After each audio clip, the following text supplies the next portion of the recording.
Hindi po hawak lahat ng mga elemento. Paano kami tutulong sa inyo kung wala kayong pinaliliwanag sa taong Yung hinahanap nyo kasi, hindi po naman kailangan dala-dala, nasa korte.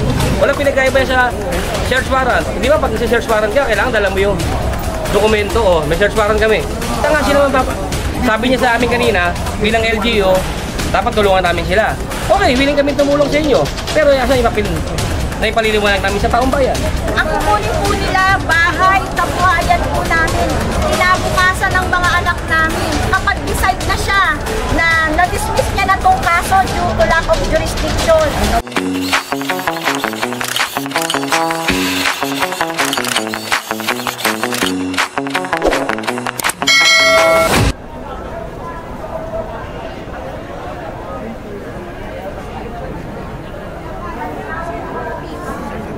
Presidential Commission for the Open.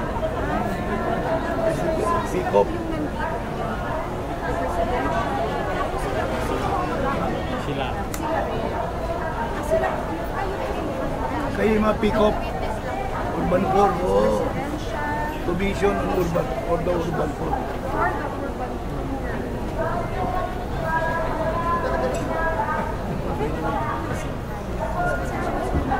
Meron idea siya.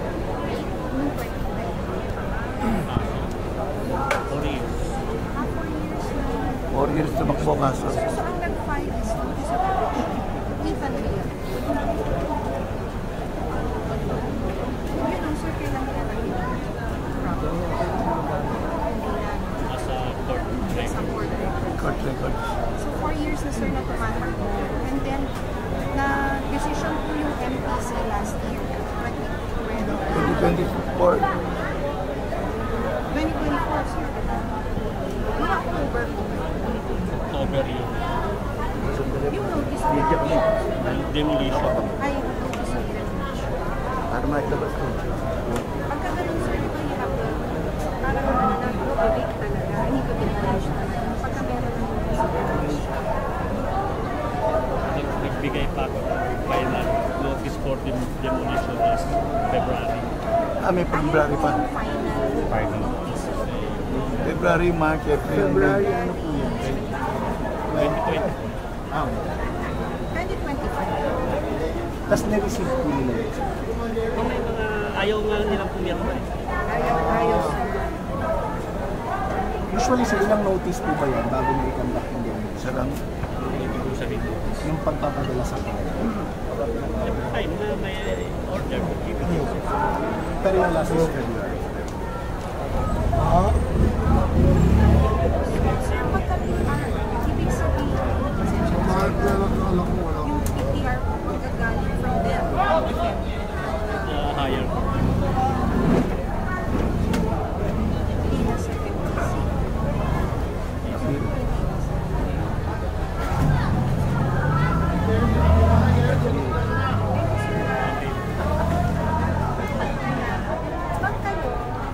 Sir, anong basis daw po nung mga sinasabing hindi naman daw po kasama dun sa demanda pero kasama yung 30 families sa barangay 262 sa madademolish?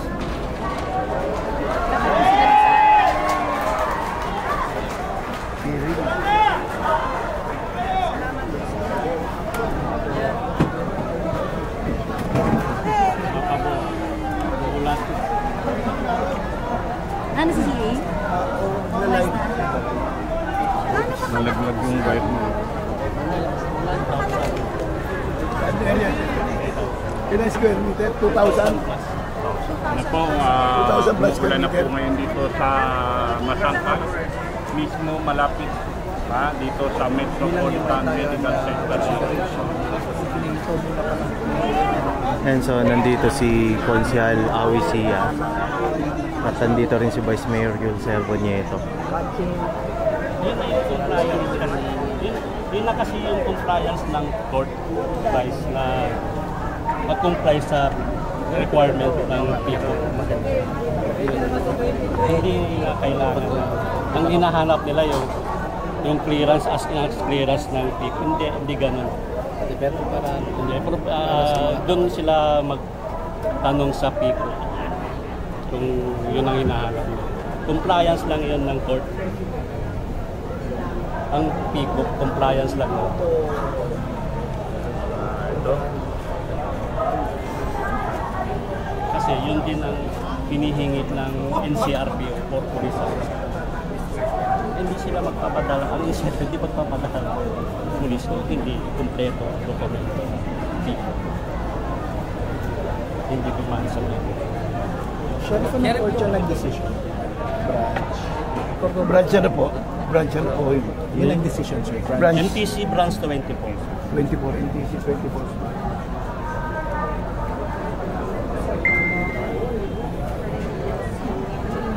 Pero sir, sinasabi ng mga tao, parang dati daw nabasura. So hindi. Hindi ko alam yan kasi ako, kung ano yung order doon sa court, yun na lang sinusunod.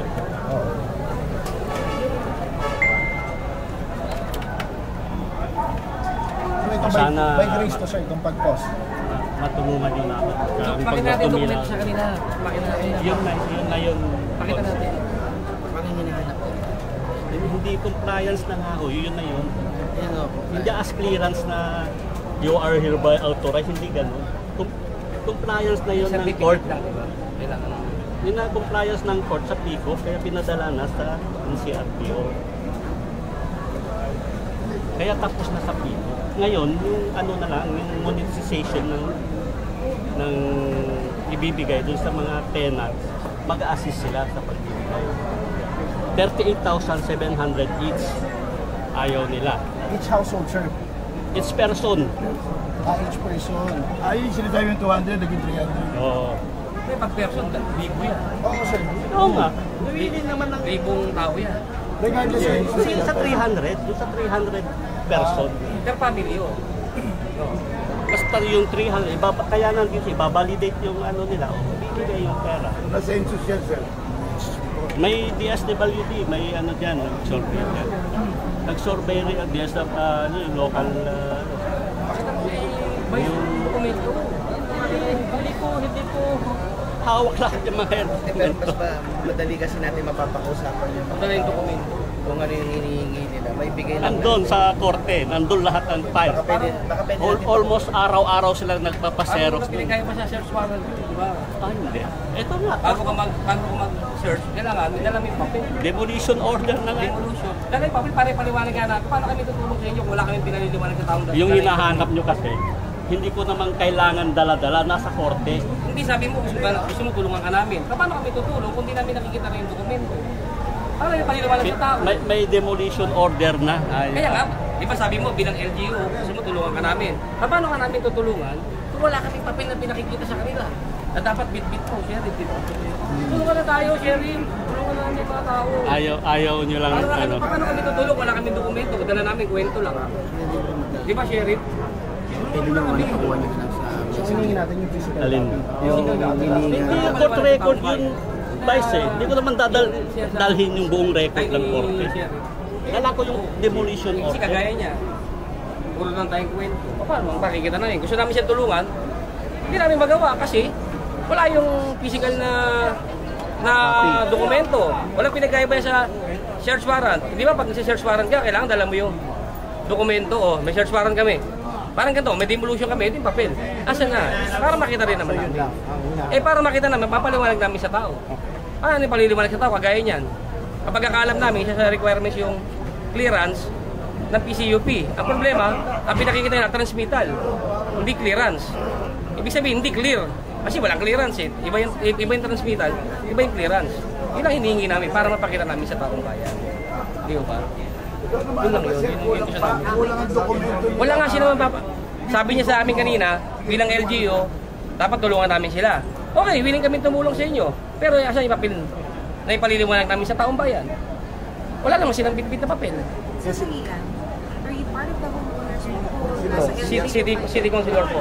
City Councilor. Opo. Pasensya mo, sir. Opo, wala pa problema. So, kasi ang sabi, dapat ang nakikipagtulungan daw, sabi ni Sherry, ay sana yung LGU para hindi na magkakaroon. Wala naman pong, kaya nga po dito kami para tumulong. Ang problema namin, paano namin ipaliliwanag sa taong bayan kung kwento lang ang bitbit namin? Wala akong pinagkaiba yan, sabi ko kasi isi-search ang bahay mo, meron ka search warrant. O, kailangan magdadala mo yung dokumento. O, search namin ha, may search warrant kami. Papasukin namin yung bahay mo, i-search namin yan. Hindi pa pwedeng kung sa mangyari ni Sir. O gigibayin namin yan. Asan yung dokumento nyo? Kunin sa court. Hindi dapat hawak niya. The same time, kami mga LGU naman, kasama yung mga kasawang kong konsyal, tsaka si Vice, bigyan kami ng kopya para mapaliwanag namin. Unang-una, ay yung... Hindi nyo nahulang, hindi. Wala siya dala eh. Hindi, parang kunyari, gusto yata ni siya, para lang hindi daw magkagulo, sana, ang makipag-usap ay LGU. Hindi naman po kami sira ulong kakampihan agad siya, hindi namin nakikita yung dokumento. Kailangan makita namin yung dokumento para may mapaliwanag namin sa taong bayan. Hindi po ba? Thank you po. Thank you. Pasensya ka, Councilor. Pasensya lang din po. Wala ko po. Pasensya. But may I ask for your name? Awisia po. Awisia. Hawi si Dali. A-W-I-S-I-T. A-W-I. Hawi. Awi. Parang si Ate Shawi. Wala lang S. Walang yes. Hawi. Hindi, wala. A-W-I lang po. A-W-I. Awi. Okay. Walang E. Walang E. Sia. S-I-E Siya po. po, S-I-A. Tipid na tipid na. Opo, ano yung nanay ko eh. Repeat po. Of what district po? Dito po sa amin. Hindi naman kami umaalan sa kanila kasi kung order yan. Parang, Kailangan namin dokumento para ipakita namin sa taong bayan. Kasi parang feel namin may kakulangan. Sakaling dala nila yung dokumento, kayo na makikiusap ng mga kayo. Basta kompleto. Kagaya ng PCU. Pikop na clearance. Ay nakalagay kasi sa kanila. ang pakiusap niyo po ba kay Sheriff, huwag ituloy? Pakita mo muna yung dokumento. Hindi siya magituloy kung talaga naman nasa batas eh.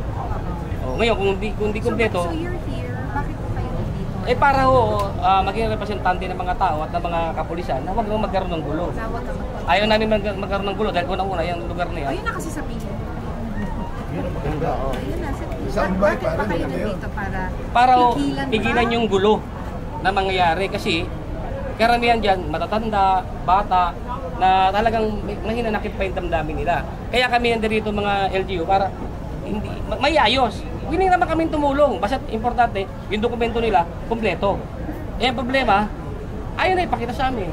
Ang gusto nilang mangyari, punta tayo sa court. Pwede bang ganun demolition na to dapat ipakita yun. Parang kasi sa feel namin, may kakulangan. Na dapat hindi matuloy kasi may kakulangan na dokumento. Yung kagaya ng PCUP, kailangan may clearance. Diba? Bagamat court order yan, pero kasama rin naman sa proseso yung PCUP. Ilan po kayo LGU nandito? Dito po si Consiel Edward Tan, si Consiel Bolong, si Consiel Sundulim, si Vice Mayor. Hindi kami makikipag-away. Mga chairman, nandiyan din po, maraming nakasupport ng chairman. Hindi kami makikipag-away sa kanila. Pinapayapa lang namin para walang masaktan. Para maging kaliwanagan ng tao. Walang gulo. Walang gulo. Okay, thank you po. Opo, thank you po. Thank you. So, ano yung representative na naman? PCU. Commission for the Urban Presidential. Urban Court. Iko po. Ang role po ng Iko is... Kasi kami nagbigay ng transmittal. Clearance and transmittal is the same. Okay lang ba, ma'am? Sure. Ano lang? Opo. Pag sinabi mong clearance, transmittal, pareho po yun. So, yun lang po ang hinahanap ng police bago po magbigay ng police assistant. Ma'am, sabihin yung clearance transmittal, at saka transmittal, isa? Opo. Ma'am, sorry, ano po yung role ng PCUP dito? Ang PCUP po kasi, kami yung mediator. Transmittal na siya, clearance isa. Sabi sa PICO. For the last time, nagkakaroon tayo ng presentation conference. Sa presentation conference, nakaharap po yung representative ng may-ari at the same time, yung pong samahan or yung affected families. Doon po nagkakaroon tayo ng win-win solution. So, napag-usapan po, sabi nila may ex-pro, sinabi naman ng PCUP na sige, lakarin nyo yung ex-pro nyo sa City of Manila. Tapos may in-offer din kami Sorry yung po, pag-ex-pro, expropriation po, ibig sabihin, si City of Manila, pupondo, bibilin yung property. Okay. So, ang sa amin lang po is i-meet sila ng dalaw, i-meet yung both parties para magkaroon ng win-win solution. Okay. So, naipasa na po lahat ng documents, na ibigay, ang concern lang kasi ng PCUP, kung naibigay na, kung compliance naman po, di ba, kung merong writ of demolition at saka yung mga documents, ina-assure lang namin na kung walang relocation, at least financial assistance. assistance. Meron- Kasi yun yung batas eh. Ma'am, meron bang naibigay na Meron na po, may papel? undertakings po kami dito Ano po yung dala natin? undertakings po at saka yung transmittal. Yung undertakings po, yun po yung pinapangako ni may-ari na ibibigay niya since in absence of relocation. Tapos po, ang ginawa ni PCUP, hindi pa rin po kami huminto dahil ang binibigyan lang ng financial assistance ay structure owner which is 60 days times minimum wage kasi yun po yung batas. Eh ngayon, sabi ng aming USEC, lahat naman sila at nag-fall sa underprivileged. Kaya wala tayong categorization kung structure owner ka o renter. So, pinabago po yun, pantay-pantay po silang bibigyan ng 60 days times minimum. So magkano po ang matatanggap Ang ng bawat matatanggap isa? po nila is 60 times 645, so more or less 38,700. Ilan pong families ito? 330 families po, based po dun sa census ng MDSW. 262 and 264 na po ito. Hindi dalawang- po, yung 330 po, yun yung affected. Oo. Pero po sa 330, may privilege, may underprivilege. Ibig sabihin kasama na po yung dalawang barangay na sa ako. Opo, yung underprivilege, yun lang po yung pumapaloob sa PDC. Pero hindi pa rin kami huminto, pinakiusapan din namin yung privilege. Kasi pag sinabi mong privilege, may kakayahan bumupa, may kakayahan sa buhay. Based on the poverty threshold ng NEDA. Kasi may ano yan eh, cut-off. So ngayon, nakiusap pa rin kami na kahit sana tracking assistance, siyempre saan naman pupunta yan, di ba? Sabihin, kung lilipat sila sa ibang lugar, at least may tracking assistance. Ma'am, sorry po. Ora mismo ibibigay ngayon. Opo, actually, kaya kami nandito, like PCUP, aside sa monitoring ng forced or voluntary demolition, kasi required si PCUP, laging nagmo-monitor. Kaya kami nandito, i-assure namin yung undertaking ni may-ari kung matusunod o hindi. Kaya kami nandito. Kasi sisiguraduhin namin na mapatupad niya. Dahil kung hindi, kami rin mismo magre-request na ipahin po yung kung hindi ipapatupad.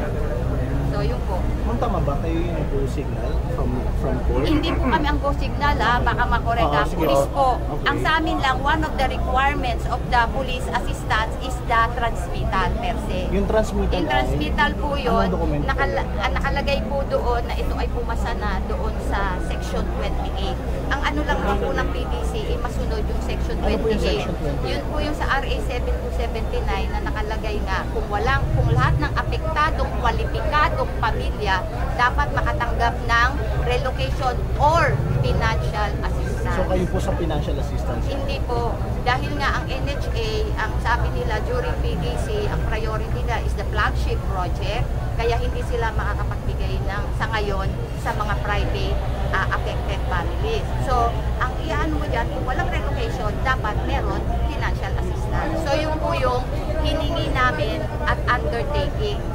So, nag-submit po yung owner. Actually, dapat sagot ni local yun. Pero since wala rin silang budget, kaya si owner po ang nag-submit noong undertakings na pinapangako niyang ibibigay niya yung financial assistance provided qualified. Ma'am, may tanong lang ako. Kagaya nun, anong comment niyo po sa may 30 bahay nagigibayin pero hindi kasama sa demanda? Hindi ko po masasagot yan. Share lang po yun. Kasi ang sa amin lang, yun nasa master list. Kasi sa master list din, sa demanda, di ba, pangalan ni ganito, tapos et al, di po ba? Kami naman, sa census, nag-witness din po kami sa census eh. Bakit? Kasi masyadong marami. Visit na walang maiwan, di ba? So, kung sino po yung actual occupant, yung po ay ililista. Ang madalas pong humahabol, yung mga absentee owner. Ano yun? Yun yung mga nagpapaupa pero hindi dyan nakatira. Ang batas po natin polisiya, actual occupant. So kung ikaw ay renter, hindi mo bayad, pero ikaw ang inabutan namin, ikaw ang ililista namin. So yung po yung master list. Ako, Mary Jean. Miss Mary Jane Agoncillo. So ma'am, ready yung cash ngayon? Opo, ready po. Kasi Once po may mag-aayos siya para wala ng gulo. po, 50 plus po ang volunteers natin. May nakakuha na. Hindi pa po. Kasi nga po, kailangan po dito sa rack eh. Wala pa po malapit dahil dito na nga po. Ayan, lalayo na dyan. Okay na.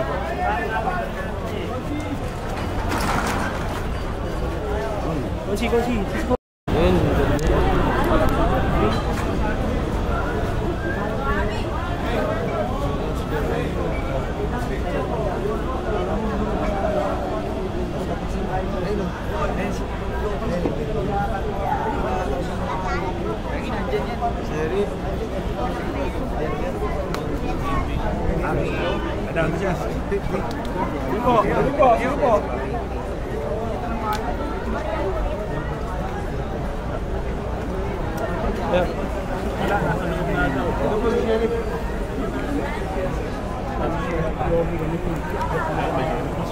Ako, ito po si Ito po si Jerry.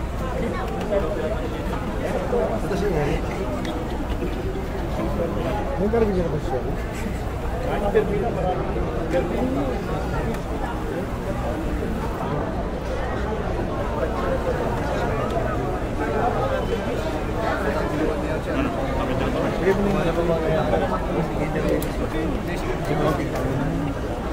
Ako pang rabay. Ako, magiging boss. Excuse me po.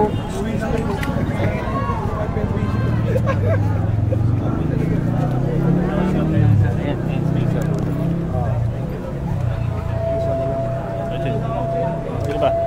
Sabihin ka mamaya ka. Si po na. Sige, sheriff muna. Sir, sheriff.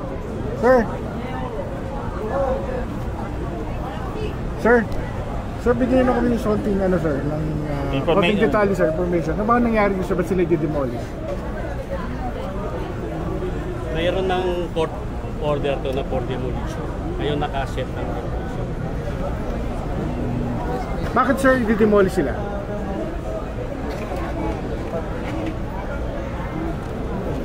May-ari ba sir nung lupa? May court decision.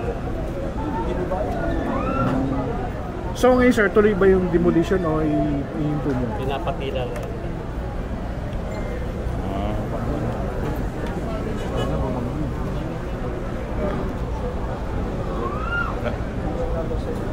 Paano yun sir, pag hindi tumila yung ulan ngayon, tuloy yung demolition sir? Sir, saan mapupunta yung mga displaced residents?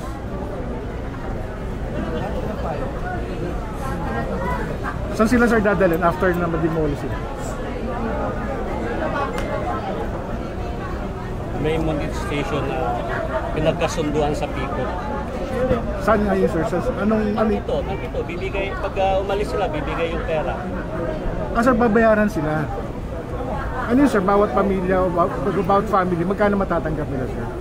38,700. Sir, nabigyan ba sila ng notice of demolition? Ilang buwan na sir? Actually, noong October 2024 pa. So sir, hindi sila nag-comply? Hindi nag-comply. Sino sir yung may-ari ng lote na Ethan Realty. Ethan Realty. So sir, yung pera na 38,000, saan manggagaling doon sa Ethan Realty? Sa corporation. Kay Tip.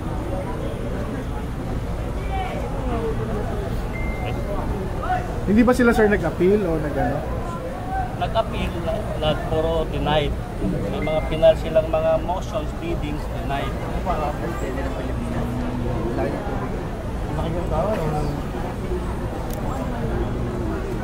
ka muna ba yun?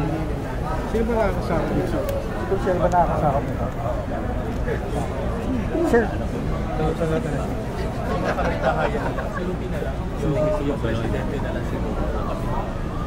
Kaso sir, yung presidente natin.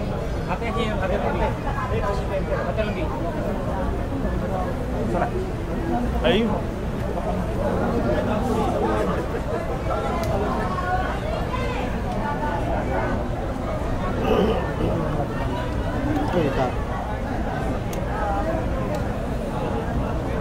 Ulan Vice. Aalala ko na. Pangalan niya? Picture mo na lang. Sir. Supreme Court na pala yan eh. Share. Supreme Court na po. Kaya nga i-share. Sir, thank you. Basta siya lang na namin. Nabasa dito na wala. Yakay ka. Kasi si ma'am, ang pay ko, ang pay yung presidente. Okay, Kay ma'am yung interview ng pay presidente.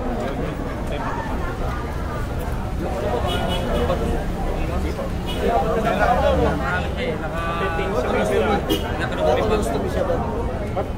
huwag mo tayo magsiksigan, ha?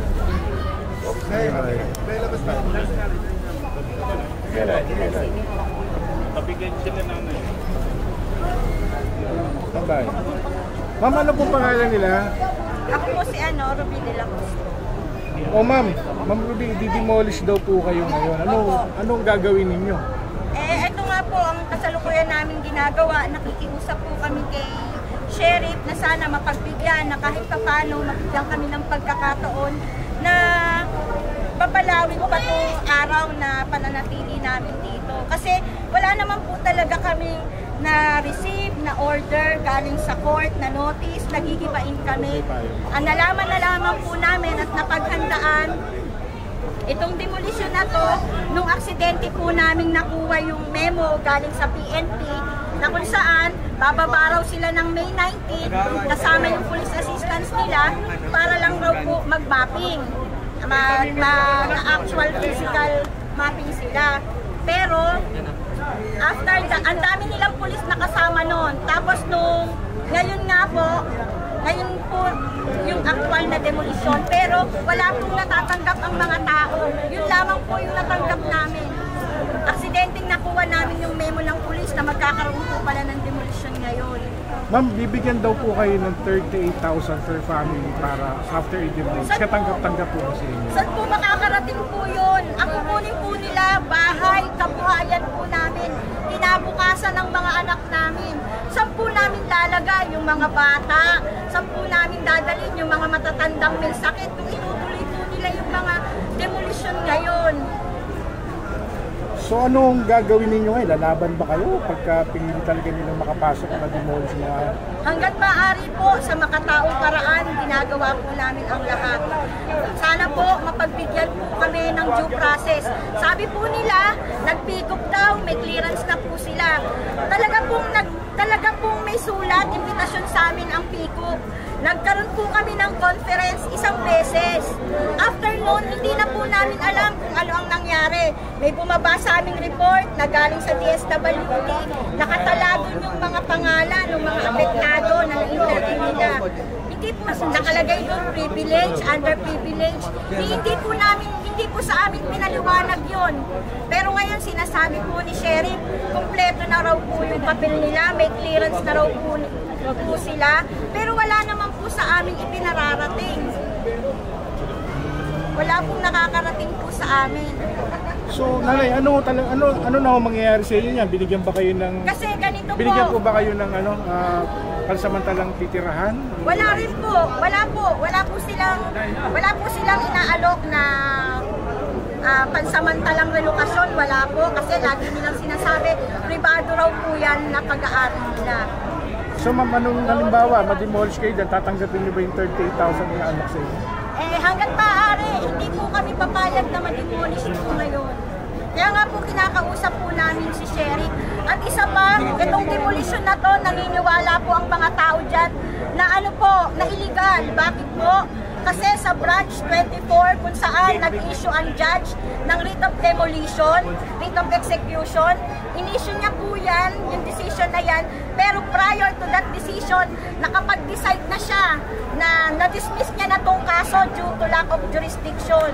Sa kabila ng dinismiss niya tong kasong to noong May 19, 2023, due to lack of jurisdiction, walang sapat na jurisdiction ang MET 24, pinayagan niya pa rin, tinanggap niya yung ex parte motion na hindi po dapat. Dapat po, yung kung pinaninindigan po namin, yung nakuha po namin dismiss order due to lack of jurisdiction is valid. At yan pong ini-issue ni judge na mga writ na sinasabi niya is illegal. Void po yun dahil final and executory po yung decision nila. Opo, wala pong appeal. Instead, ang inano nila, amendment. Kaya naniniwala po ako na illegal po ito. Yes, kami po dito sa local government officials, marihin po namin kinukundin na po ngayon ang pagdedemolish po ng Itan Realty Corporation dahil wala akong sapat na proseso o due process. Dahil natanggap po namin, wala silang natanggap na May 26 to 27 na magkakaroon ng demolition order. Nung nakaraang May 19, meron nung sila natanggap na notice about mapping lamang po. Pero May 19 po, nakalagay lamang po doon, request for barangay assistance para sa pagsusukat lang. At sabi naman ni Sheriff nung May 19, wala daw mangyayaring demolition. Pero after naman po nung May 20, ito po, 26-27, wala naman siya nabanggit na anuman. Pero buti na lang may isa hong polis. At baka kami nung May 19, bakit napakaraming SWAT o police team. Di ba? Magmamapping at magsusukat ka lang. Pero nung May 26, yung police, buti na lang may mabait na police, nabigyan ho kami ng PMP Memorandum Circular na magkakaroon ho ng May 26 na demolition. Kaya nga hindi ho namin alam bakit hindi rin ho sila nabigyan ng notice na magkakaroon ng demolition ngayong araw na to. Kaya ho nandito ho kami ngayon. Bakit lahat ho ng mga notices hindi ho nakakarating sa mga taong ito? Kami ho bilang mga local government officials, sana man lang ho mabigyan ho tamang notice, tamang mga due process lamang ho. At kami ho, kung talaga namang kung nandyan na, talagang ganyan na nangyayari, ayan ho, pinipilit nila kahit wala ho, hinihingi ho namin yung mga rate of demolition, yung